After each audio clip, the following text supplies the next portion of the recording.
Bienvenue sur Regard d'Ardèche. Quand l'hiver tombe sur nos montagnes, quand la nuit devient longue et que les routes se perdent dans la brume, les anciens racontaient que des êtres malicieux parcouraient les chemins. Les lutins. Pas méchants, non. Simplement joueurs, malins, imprévisibles. Ils apportaient dans les nuits froides une petite touche de magie, et parfois quelques frayeurs. Aujourd'hui, je vous raconte 4 de leurs plus célèbres farces. Des histoires qui se murmuraient autrefois lors des veillées d'hiver, à la lueur du feu, et qui résonnent encore dans un parfum de Noël.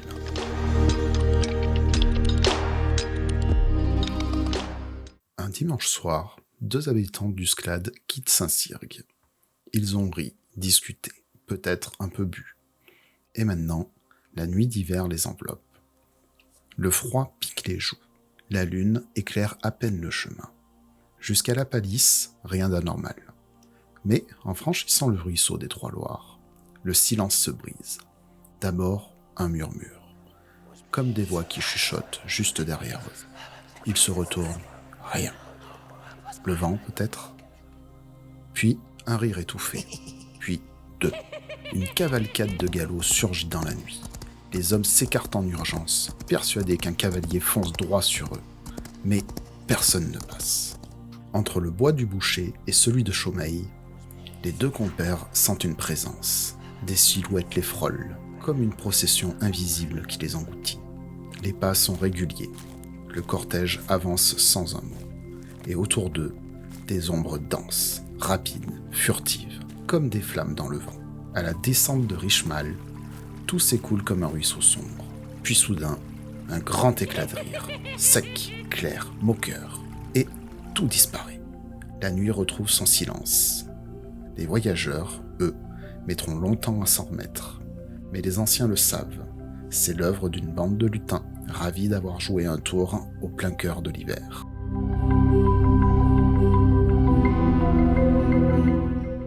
Un paysan, lui, revenait de la foire avec quelques moutons achetés pour l'hiver.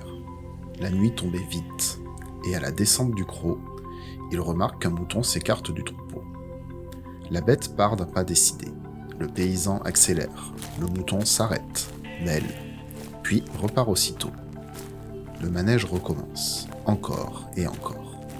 Le froid lui mord les doigts, la fatigue s'installe, mais la bête ne cesse de lui échapper.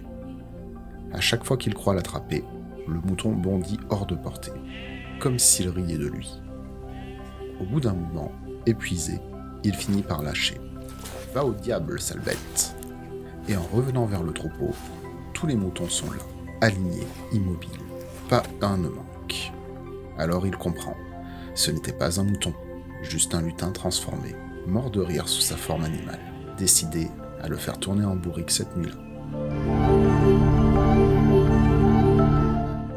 À Disonanche, le bois du Pouzat avait mauvaise réputation.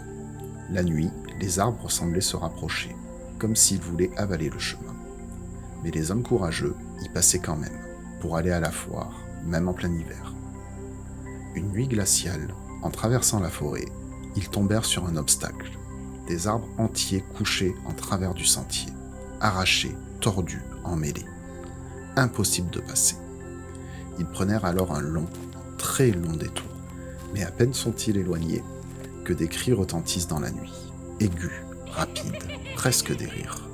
Puis, le bruit des arbres qu'on arrache encore, comme si la forêt s'effondrait derrière eux. Inquiets, ils pressèrent le pas, et ne se retournèrent qu'une fois sortis du bois.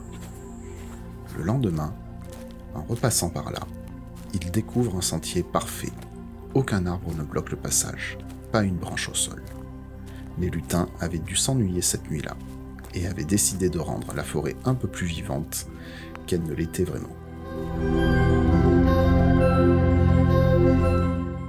Une dernière histoire raconte que certains voyageurs croisaient des ânes sur leur route, dociles, tranquilles, jusqu'au moment où l'on essayait de monter dessus.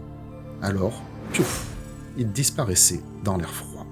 Et parfois, c'étaient même les ânes qui demandaient à être portés. De vrais garnements, toujours transformés par ces lutins joueurs, qui ne résistaient jamais à une bonne farce d'hiver. Aujourd'hui, peu de gens croient encore aux lutins. Mais dans nos montagnes, quand la neige tombe doucement et que les nuits s'allongent jusqu'aux fêtes, on peut presque imaginer leur silhouette filer entre les arbres. Nos anciens racontaient ces histoires pour faire rire, pour faire rêver, et peut-être pour garder un peu de magie dans les nuits froides de l'Ardèche. Alors en cette période de Noël, gardons l'esprit ouvert, et qui sait, si vous entendez un rire dans la forêt, c'est peut-être juste un lutin qui vous souhaite, lui aussi, de très belles fêtes de fin d'année. Joyeuses fêtes à tous, et à bientôt pour un nouveau regard sur l'Ardèche.